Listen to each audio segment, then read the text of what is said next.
The title of the message today is a continuation of the simple words, Devarim, and the subtitle today is Simply Your Best. That's all it amounts to. The verses that we read today from the Torah, it's simply asking us to bring our best. Now, it's interesting to me, a little trivia about the book of Devarim, Deuteronomy, is that it's quoted by Yeshua more than any other book. That's interesting. So if you had to choose one book for your library, which one would you choose? Devarim. You know, he will teach you these things, these Devarim. It's a play on words. Devarim is a very good candidate to be your favorite book. Simply because Yeshua used it so often, we have something to learn from him. And he used it especially to resist the temptation of Satan. So if you are in a situation where you feel as though you're being tested, tempted, tried, and so forth, you might refer to the book of Devarim for some guidance. Shalom Aleichem. Now, while the Hebrew Devarim means things or words, the English translation of Deuteronomy is also kind of fitting because it comes from Deuteros, nomos, which means the second law. It's not a different law, but it's a summary of the Torah that we've already been given. And this summary of Devarim is given in the form of an ancient Mesopotamian covenant. So the book in itself is structured as a covenant. This is also Israel's final preparation as they prepare to pass over into the Promised Land. And we know that the Promised Land is a type of Adonai's perfect will for us in this world. If we are living in his perfect will, then that's where we're living, in the land of Canaan. There's simple truth for us today from these passages of Devarim. So let me ask you, would you like to avoid the poverty that this Torah portion talks about? Would you like to avoid having to beg for your bread? Would you like to avoid being in perpetual servitude to debt? Well, we have something that the Torah has set up for us, and it's based on not necessarily the world's economy, which is set up a little bit differently, but in today's portion we learn the economy of the Torah, which is a family economy. We are taught how to invest ourselves into this family economy. And if you notice, in each of the things that are commanded to us, there is the sense of a circle or a cycle in doing them. It's urging us to contribute the best that we have, our personal best, into this cycle, into this circle of Torah family economy living. So let me recap what we read so that you can get the sense of the cyclical nature of what we're doing. First of all, it says only bring the best of your firstborn cattle and your flocks each year. When you come up, when you bring up to the holy place where he's going to put his name every year in that cycle, he wants you to bring your best. When you have a Hebrew servant, you can expect the best of service from that Hebrew servant. And in likewise manner, the Hebrew servant can expect the best of treatment from a Hebrew master. And this occurs in a cycle called the Shemitah, the year of release. You work for 6 years or up to the 7th year of release, which is the year of freedom. It's the year of liberty. When you come up to Yerushalayim, you bring the best of your produce. You bring that at unleavened bread, you bring that at Shavuot, and you bring that at Sukkot. You always bring the best of your flocks, your herds, and your produce. When you do release an employee or a servant, I think our English words don't really inform us what's happening in that Torah portion, and if you would like more information on how it fits better with our English words, I did a message a while back called Masters and Slaves. And if you would like to hear that, that will help you put the right words sometimes with what a Hebrew servant actually is and is not, because they're different from a stranger, from a Gentile. They can't be treated the same. There's a higher level of treatment. And it's almost like an employee relationship when you examine it. But As you release this Hebrew servant in the 7th year, then you give him the best that you have from your threshing floor, from your wine vats. The best that you have is sent with that Hebrew servant, with that brother of yours. He's given us the best place to rest in his name 3 times a year. The city of Yerushalayim, the city of peace. Every year, this cycle is renewed. And again, I think only the best of what you have to offer is the summary of each of these cycles. So let's go back to the firstborn cattle and flocks each year. Who are your bulls and your rams today?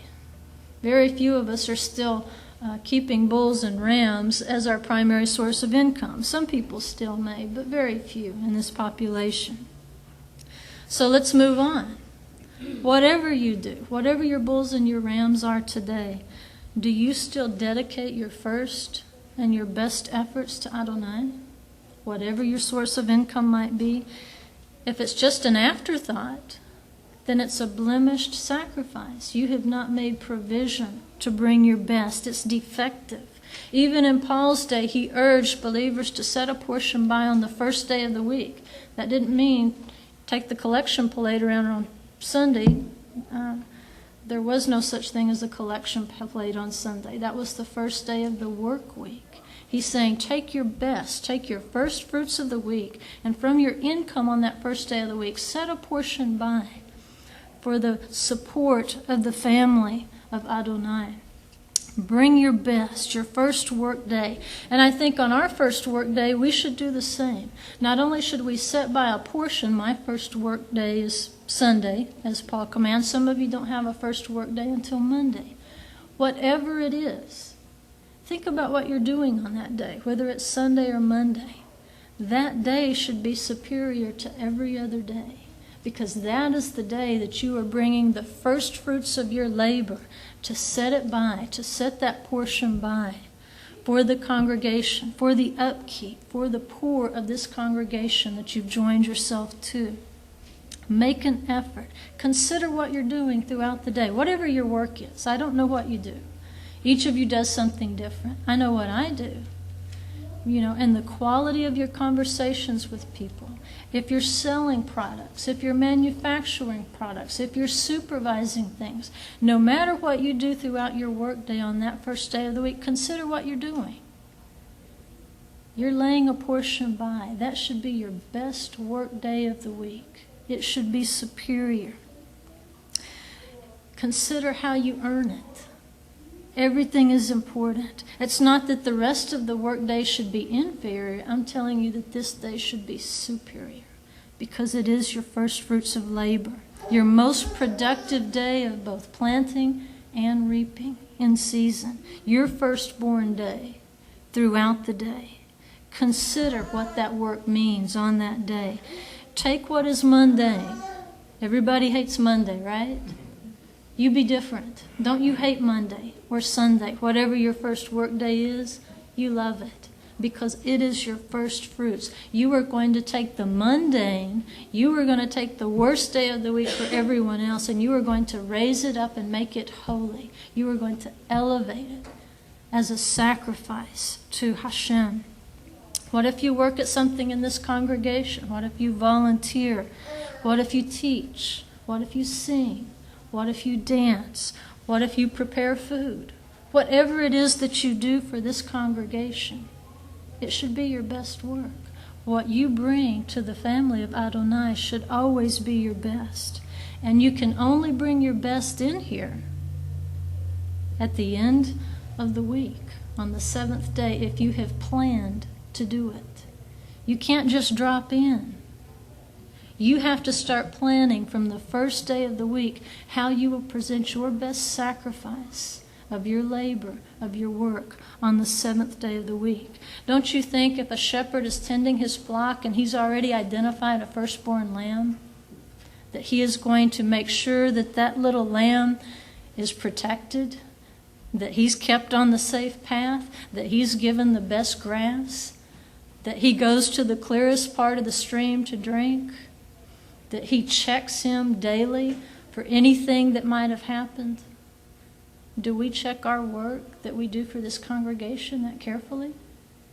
Whatever our gift is, whatever we bring in, whatever we lay down at the feet of this family, have we examined it? Have we planned for it? Have we cared for it the same way that a farmer would identify his first fruits as they grow, and he makes sure that those first fruits are protected? He's not going to let the wild animals get a hold of that firstborn male lamb. He's going to protect it from the weather, from the elements. We have to do the same. We can't hurry through the things that we prepare for this congregation. We can't slop over it as an afterthought. That's a blemished sacrifice. You have to plan for this service just as much as the people who take an active role, just as much of the people that get behind the pulpit or who sing or who play an instrument or who run the sound. It doesn't matter. No matter who you are, you have to plan to do whatever you're going to do when you get here, before you get here. If you can't plan to present yourself as your best sacrifice on Shabbat, then I think you're setting yourself up to be a perpetual Hebrew slave. Your vision, when you can't plan for this service, it's because your vision is being blocked. Inferior things are coming into your life and they are blocking your vision of what this Shabbat rest should be if you present a perfect sacrifice. And when we are distracted by the inferior, then we will fail to cultivate and plan for the superior. And that is Satan's greatest tool. He will throw things into your path that are inferior. And you will pursue those things. You will chase after those things. You will expend energy on those things, those little foxes. And you will neglect to plan for your best sacrifice to this congregation. If you've lost that vision, then what you're presenting is a blind sacrifice. You've blinded yourself. You've allowed yourself to become a blind sacrifice. If you can't plan where you want to be in the kingdom on Shabbat, how can you plan where you want to be in the kingdom 6 years from now? When it's time to start thinking about a year of release, how can you plan if you can't even plan to bring the best in on Shabbat? You have to plan ahead, or you will not do the work that is necessary to achieve what you're planning to do. An unfaithful servant cannot extend the circle, the cycle of blessing that's being taught in this Torah portion.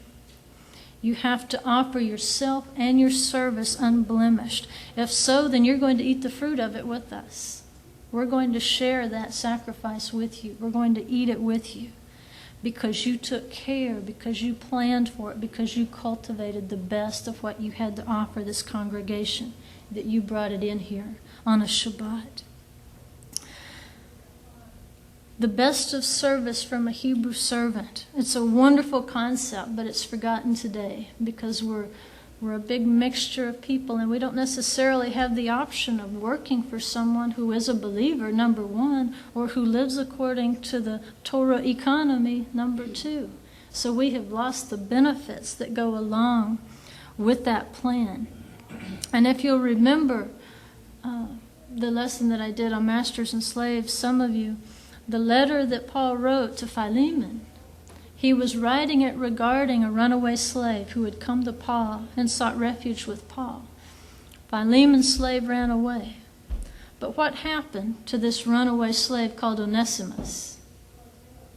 He became a believer, didn't he? He came to believe in Yeshua. He became a part of the household of faith. You cannot treat a Hebrew servant the same way that you treat a Gentile slave. Their status changes. Onesimus' status had changed because of his faith. And so Philemon could no longer treat him as a Gentile slave. He had to begin treating him as one of his own family. That is how you treat a Hebrew servant.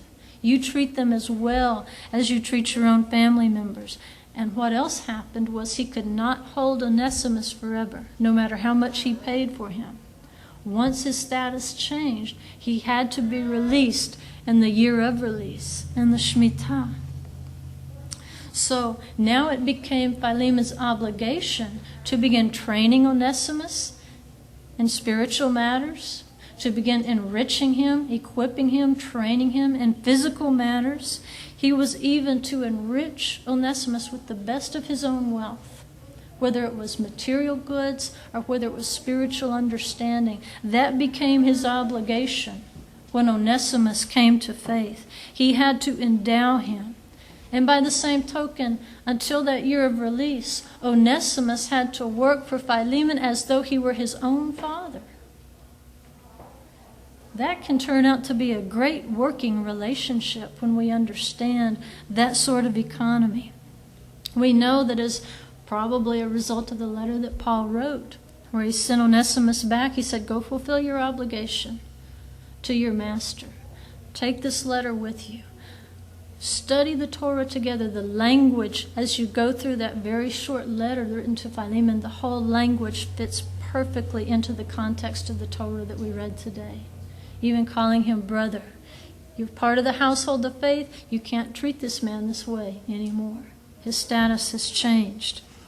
We know that Philemon did heed the Torah. He obeyed the Torah. He listened to Shaul's advice. And he did release Onesimus. And I believe he released him according to the terms of this Torah portion, that he gave him the best that he had from his own household. He endowed him physically and spiritually and sent him forth. And we know that later, Onesimus became one of the great bishops of the very early church. And he did prosper in what he did. And he enlarged that circle and that cycle of blessing because they were both obedient to the Torah. That is the cycle, that is the economy that can be activated when we are obedient as both masters and slaves, employers and employees. So if you're a believer working for another believer, how should that relationship be different than if you're working for an unbeliever? Or if you're a believing employer, how should your relationship with a believing employee be different than those of your unbelieving employees? According to this Torah portion, it should be different. It should be markedly different. If you are working for another believer, then you have to work for that employer as though he is your own father or your own mother. You have to work for that employer as though it's a member of your own family. Of course, some people don't work very well for their own families, but give it your best. You have to treat one another better than you do unbelievers. Or what if you're an employer? What if a believer comes to you, he's fallen on hard times and he needs a job? Should you turn that employee away because it will diminish your profit? Or does the Torah economy assure you that if you will go ahead and give that person the job, if you will supply that person, that he will be twice as beneficial to you as any other employee? It can activate a cycle of blessing. If this employee lives as an Israelite, according to the Torah, he will activate twice as much blessing in your business than an unbelieving employee. You should not turn him away. A typical hireling, they're just working for the time clock. But a Hebrew employee is working for you as though he's working for his own family. You're going to activate blessing. For those of you who are believers and you're working for believers, you should never complain that you're doing more work than other employees. Because according to this Torah, you should be doing twice as much anyway, right? Oops. We thought we're in the union. We're not supposed to be doing all that work, right? You know how you can tell somebody that's in the union and who's not? It's the guy with the hammer. He's not in the union. It's the guy watching. He's in the union. I can say that I'm in the union. We have to be careful because if we're believers, and we're working for a believer, especially one that tries to live according to the principles of the Torah, then we should be working twice as hard for him as we would an unbeliever. We owe him that. That is how we stimulate the Torah economy in our lives and in their lives. Because these other employees, they're just working for a wage. You're working for a kingdom principle to be activated. Disciples of the Mashiach should be working for their employers, if they are believers, as though they're working for their own families. And I would ask you to reconsider. This is an ancient Torah, right? It seems like it's old and dusty sometimes, but try it. If you have the privilege of working for someone who is a follower of Yeshua, maybe they don't understand as much as you do, but they understand enough. Let's say they can walk in the Big Ten and do well. Commit to them. Sometimes people claim, they say, well, I'm a disciple of Yeshua, but the fruit doesn't match. In such a case, I don't know that you're obligated, but maybe do it anyway as a witness to them. Create conditions, if you're an employer, so favorable for your Hebrew employees that they will want to stick their ear to the doorpost and be your employee for life. They're going to say, I love you. It's as though your family were my family and your business is my business. I want to stay with you forever. That's how favorable conditions should be for someone who's of like-minded faith. And you should be as humble with that employee as you are with a member of your own family. You treat them differently. You treat them well. Neither can you as an employer take advantage of that employer's goodwill, of his humble attitude towards you. You have to work together. You both have to give your best to this relationship in order to stimulate the blessings. But Adonai will put even kings, like King David, even kings, he will put in positions of servitude in order to teach them leadership. That's very important. Moshe served his father-in-law for a long time. He served, and he learned what it meant to be a shepherd. Yehoshua served for a long time under Moshe, didn't he? Before he could lead the people in. Esther was a captive before she was a queen. You have to serve. Even King David, he served both his family and King Shaul before he was fit to become a king himself. He had to be a subordinate and learn how to be a good subordinate before he became a great leader of men. You know, if we're talking about show business or sports, we call it paying your dues, right? You have to pay your dues at that level because that lower level is where you learn the business. That's where you learn how it really works and fits together. At the bottom of the totem pole, you're going to learn the rules. You're going to learn the procedures. You're going to learn the people. You're going to learn the relationships. You're going to learn the seasons and the cycles of the business. You're going to learn everything you know from the inside out. That is going to make you an even better employee, an even better Hebrew servant. And even in that learning process, in that humility of having to learn, you still need to give it twice as much as you would give anything else. Even if your skill has not yet approached that of other employees, if you're not selling as much, producing as much, whatever it might be, you can make up for that. You can work twice as hard in other ways. It might be that you're going to spend your time learning harder what you're trying to do. You're going to spend that time even picking up trash, sweeping the floor, assisting someone who knows how to do it better. Because if you hang around with someone who knows how to do it better than you, you will eventually learn to be good. That's what you call mentoring and coaching. Hang around with the people who can make you good. Plant seeds of encouragement. We've talked about encouragement. It costs you nothing to encourage someone. If they're doing well, encourage them and they'll do better. If they're doing horrible, encourage them and they'll do better. It doesn't matter where they are. An encouragement will lift you up a level. If you will plant those seeds into your business or your occupation, then you are twice as valuable as another employee who spends all their time gossiping and complaining about the work. Do what you can. We have to do our best in that work relationship. If somebody were to walk into that business or into that office and they were to see you working, they should be able to walk out the front door and say, that must have been the boss's son or daughter. I've never seen anybody work like that. That's got to be part of the family, the way they're working. By the same token, as you give your best work, you can expect a believing employer to give you the best of his goods when you depart, should you decide not to stay and be part of the family.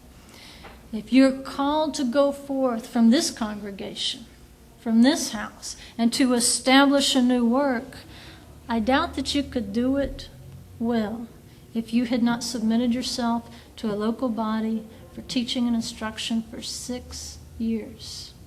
Look at the cycle that's occurring in the Torah portion. According to Scripture, it takes you 3 years just to be weaned from milk, right?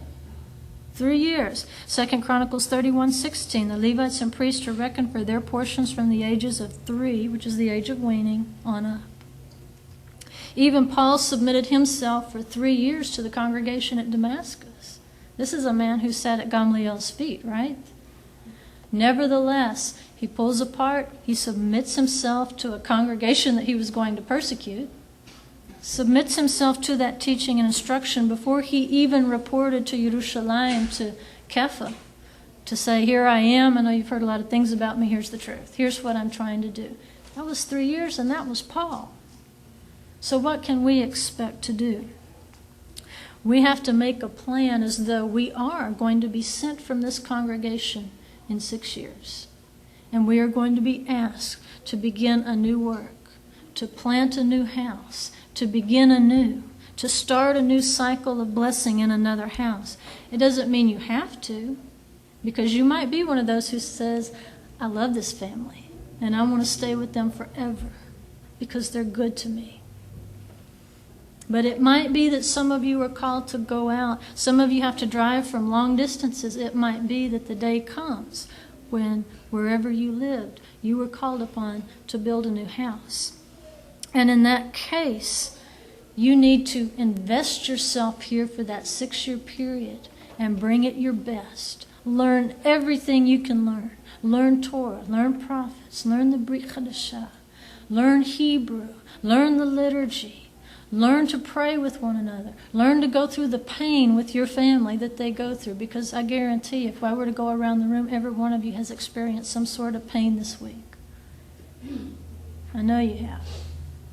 Learn to bear the burdens of one another. And if you are faithful to submit yourself to a house for learning, teaching, instruction, strengthening for 6 years, then we are obligated, listen to me, then we are obligated as a congregation to equip you with everything you need from our own stores, from the best of what we have. We are to send you out.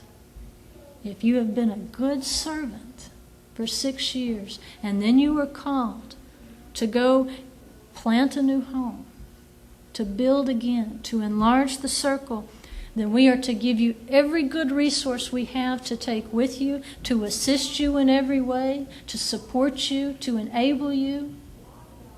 And if that happens, we've begun a new cycle of blessing.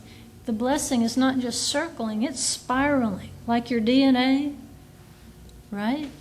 That's the way it's supposed to work. It's supposed to spiral outward. The Torah portion also refers to Yerushalayim. It's the best place to rest in God's name 3 times per year. The place where I will put my name.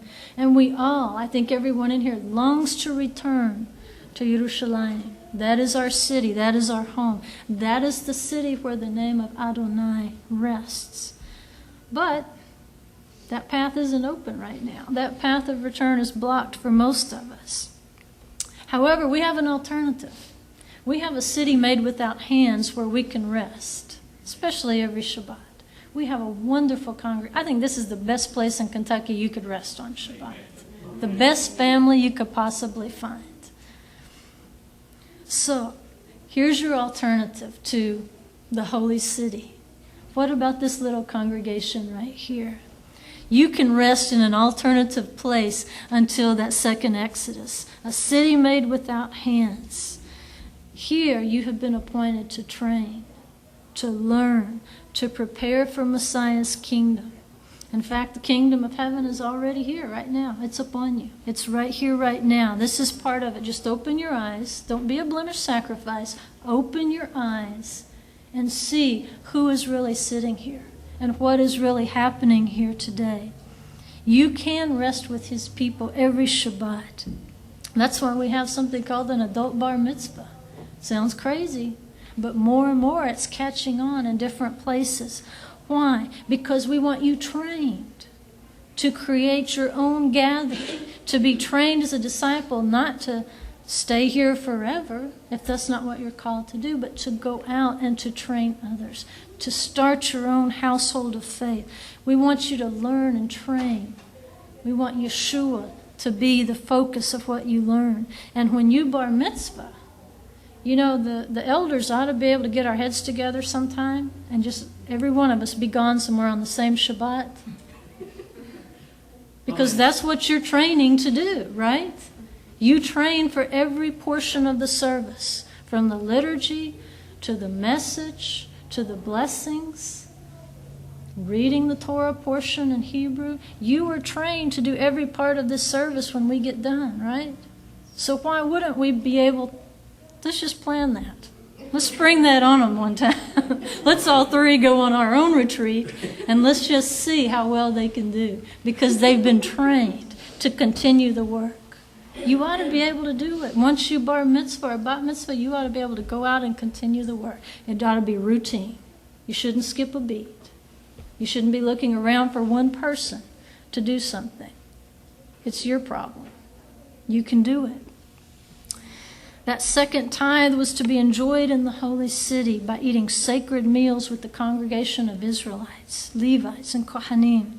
And it says, by doing so, you will learn to fear Adonai. Well, I'm not sure how eating teaches us to fear Adonai.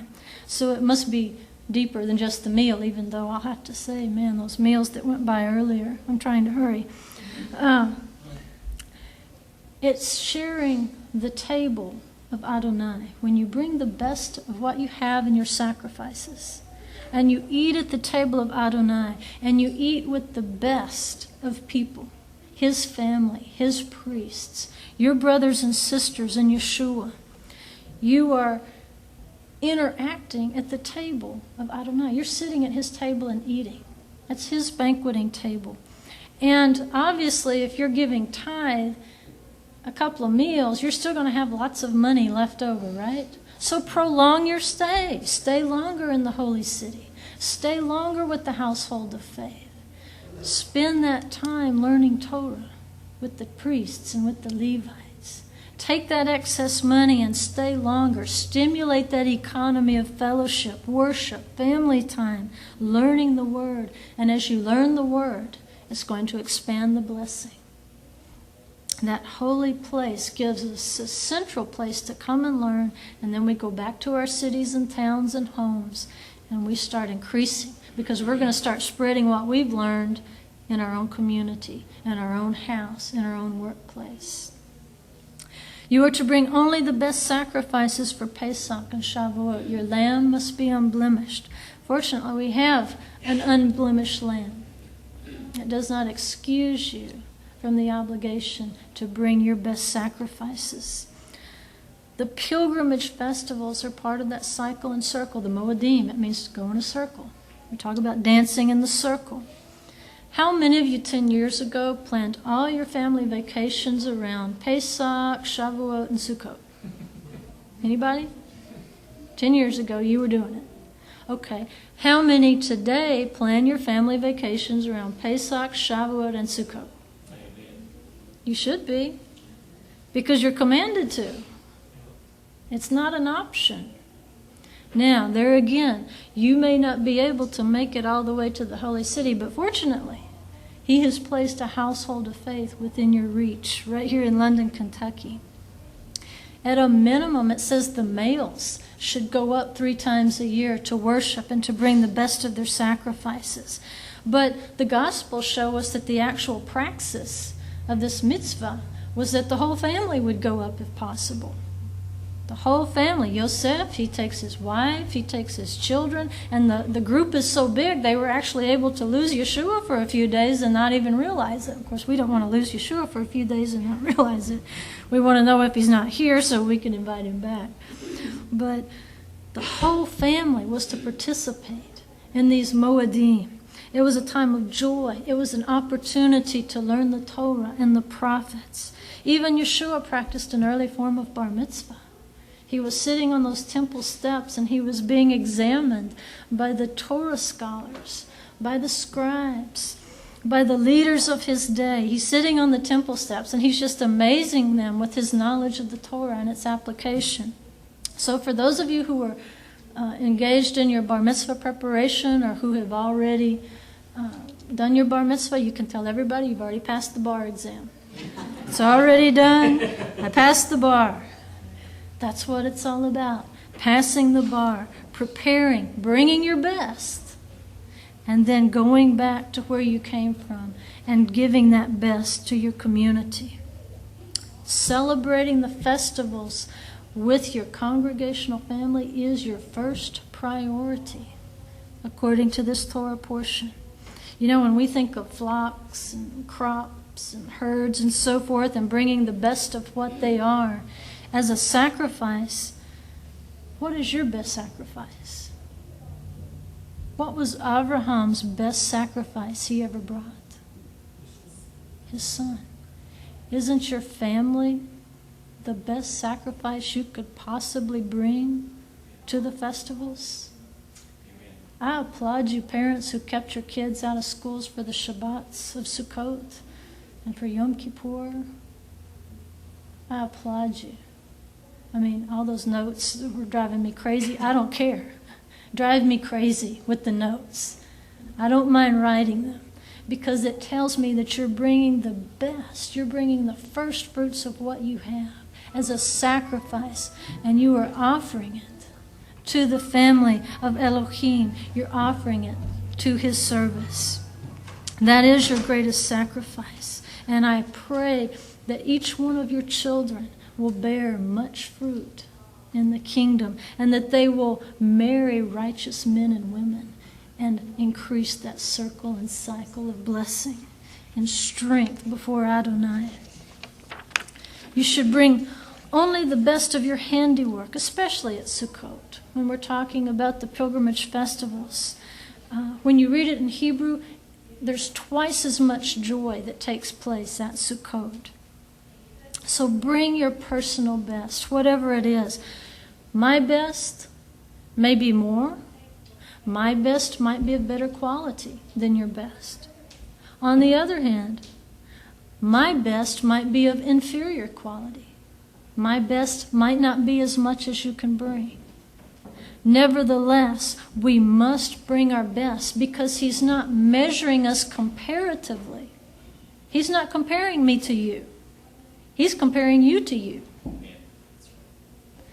It's a personal measure of faith you've been given, not a comparative one. Not this person has more faith than that. He doesn't judge like that. He's saying, I gave you this much. How much did you do with what I gave you? He's not comparing anybody to anyone. Still, that sense of a cycle and a circle, celebrating these festivals at the appointed time in the cycle. And each one of these festivals represents the best that we have. In our dealings with the poor of Israel, every 7-year cycle, we have the best that we have back into that economy. We equip them. We take who is poor. We strengthen them. We enable them. And then we send them back out as strong people to, in turn, do that with someone else, to expand the blessing. And in 15:10 we read, you shall surely give him, and let your heart not feel bad when you give him. For in return for this matter, Adonai your God will bless you in all your deeds and in your every undertaking. That was real clear to me. If you won't let your heart feel bad when you equip someone else with your physical or spiritual goods, then it says Adonai your God will bless you in all your deeds, that's everything you do, and in your every undertaking. How many have undertaken things that fizzled out? Okay, I'll raise my hand. I've fizzled before. But if I will give and not let my heart feel bad about giving and equipping someone else, then I am assured that I will be blessed in all my deeds and in my every undertaking. In Hebrew it says, Ki biglal hadvar hazeh yavarechecha Adonai Elochecha. He's saying, for in return for this matter, he's making sure that what's traveling along that circle returns back to you. And if you are faithful in your point on that circle, he's saying, I promise you it will travel right back around to you. It's assured because I said it. Bigla, return. It means wheel. Galgal in Hebrew, that's what it comes from. Biglal, galgal. It's a wheel that turns. So it's a wheel that you're running on. You might feel like a gerbil some days, but it's okay because it comes back around to you. If you bless the household of faith, you will be blessed. The blessings that have been given to you were given to you in order to invest in the lives of others. Amen. And then he says, you're blessed in everything you do, if you will do it with a pure heart. And you must maintain your connection in that wheel. What if you back out? What if you cop out? You see, for 6 years, you are the connection. And that's a play on with the words and the principles, because 6 in Hebrew is vav. Vav means a connection, something that connects securely. In the tabernacle, we had vavim. Those were things that connected that structure together.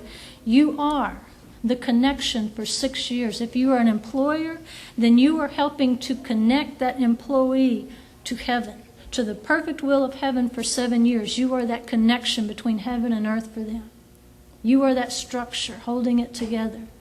If you are an employee, then it is your job for those 6 years to connect your employer with the perfect will of heaven. That is your job. If you're both holding on tight in that vav, what can turn loose? You're connected. You're connected to the blessings of heaven. That's what's activating that blessing. You're holding on securely as the connection. 6 years. So in the 7th year, Sheva, Sheva's referring to a dwelling, a resting place. It's a perfect number.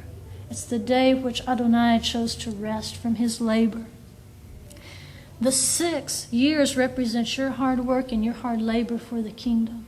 But the 7th year yet represents your Shabbat rest. There yet remains a rest for you, if you will be faithful to be that connection. The 7th year is yours for perfect peace, for perfect blessing, perfect rest. You will both, if you've been faithful to hold the connection together, you will both have abundant blessings because of your obedience.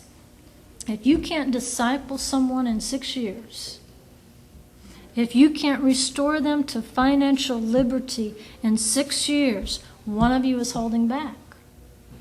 Because it's not Adonai. He's already said, if you will do your job, I will do mine. So if we can't disciple people in 6 years, if we can't restore them to financial stability in 6 years, one of us is holding out. And there's only 2, right? A disciple should be able to stand up in 6 years, go from the house, start all over from a position of strength, applying what he has learned in those 6 years of work. He should increase the number of households in Israel. If that disciple is still too poor and still too ungrounded after 6 years, one of the 2 has fallen off the job. That's all we can say. Someone held back their best, because that's all you have to bring is your best, right? That's it. Just your best. Don't worry about the other stuff. Only your best. If you haven't brought your best, then we're going to have some weak disciples. You know, if you have sat in this congregation for 6 years and you can't go out and establish a new household in freedom and in strength, one of us held out on the other. Either the elders have held out on you in teaching and in training and in spiritual things, or you held out on us and you didn't bring your best into this congregation. It was one of us too. It was not Adonai.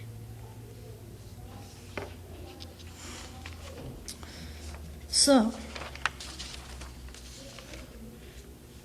we must treat this congregation as though it's our own business. How well would you take care of your own business? Would you let it go to pot? Would you show up on the days that you felt like it and not come the days you didn't feel like it? And hope they were doing okay? Well, you know, I left them a job to do. I'll go check them on a few months and see if they've done what I asked them to do. As if it's your own family. Do you stay in contact with your family? Yes, you do. This is your family. This is where you have to give your best effort if this is where you're called. If it's not where you're called, give your best where you're called. You know, there might be lone wolves, but there aren't lone sheep. Somebody has to go fetch a lone sheep, right? You were called to a family, to a congregation, to an assembly, whether it's a home fellowship or whether it's a congregational. Just having a congregation in this part of the state is a blessing. Okay, so let's be thankful for what we have here. We are all servants, and we have to evaluate ourselves. See, you're here to serve the congregation. The congregation is here to serve you. The elders are your servants. We are not your lords or masters. We are here to say, how can I make you better? How can I equip you? How can I increase your knowledge, your wisdom, your understanding? How can I make you better this Shabbat? How can I serve you? It's based on servitude. Each one of us bringing the best that we have to one another. Being judged according to our personal best, not the comparative best. You see, the master of the house, he's been faithful to hire every one of us. He saw us standing around the marketplace and he said, what are you doing? And we said, we're not doing anything. He said, well, come with me. I have some work for you to do. So every one of us has been called to work, right? We've been called to service. And at the end of the day, I will not receive one penny more than you will for that service. You will not receive one penny more than I do at the end of the day. It doesn't matter how long or how little you had the opportunity to work. We all receive the same wage. We're being compared as individuals, not against each other. However, there is such thing as a reward for responsibility. Because we are individuals, He's given us each a different measure of faith. And if we are good servants, we have invested that measure of faith. And we have either brought forth much fruit through that investment or a little bit. He will reward us according to that investment that we made into other people. It wasn't ours to keep. It was ours to invest. It wasn't the money that the master gave to the servants for their own use. It was for His kingdom, to invest in His stead. And so you have been given goods, resources, talents, gifts, money, things to invest for the kingdom. And you will be judged according to how faithfully you have invested those resources. You have to do it to the best of your ability. Just the best. That's it. And there's one thing I know for sure. If we are not abundantly blessed in this congregation, it's because one of us held out. Somebody held out. They had a place in the circle of blessing, and they stepped out. I don't know if they took a 5-minute break or they're just gone. I don't know what happened. But if we are not abundantly blessed, someone has neglected to stand in their place in that circle and to keep that economy of faith in the Torah activated. And what you do when you step out, you've broken the cycle of return. How can it ever come back to you? It's your duty, your obligation to bless us, and in turn it's our duty and obligation to bless you. And if one of us steps out, it's broken off. We've got to start jumping now in the place where you were supposed to be. The blessing's got to jump a lot farther. It's just a picture of your relationship to the great master of the household. He's given you people to relate to, people to love. And He can tell in how well you are relating to and loving those people. You can kind of gauge how your relationship is with the great master of the universe, the great master of the house. How well you are participating in the circle of the Torah indicates, at least to me, how well you are participating in your relationship with Adonai. But the requirement of this Torah portion was just so simple to me. There was nothing hard about it. All He's saying is bring your best to Adonai and bring your best to His people. That's it. You know, if we were to dedicate ourselves to 6 years of service, how many festivals would that add up to?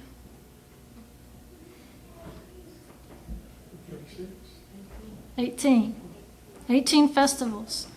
The letters Yod and Chet add up to 18.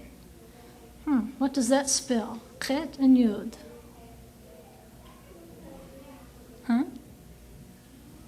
Chet and Yod. Chai. Am Yisrael. Chai. Life. If you can dance, if you can go through those cycles for 6 years of pilgrimage festivals, celebrating, worshiping, being joyful, being obedient, being faithful to that cycle, you are going to dance through 18 festivals, and the result is going to be abundant chai, life. You can have life because in this kingdom of heaven that we're all dancing through as we wait for our Messiah, we're not looking for the best that life has to offer. We are not looking for the best that life has to offer. We're looking to offer our best to life. The way, the truth, and the life.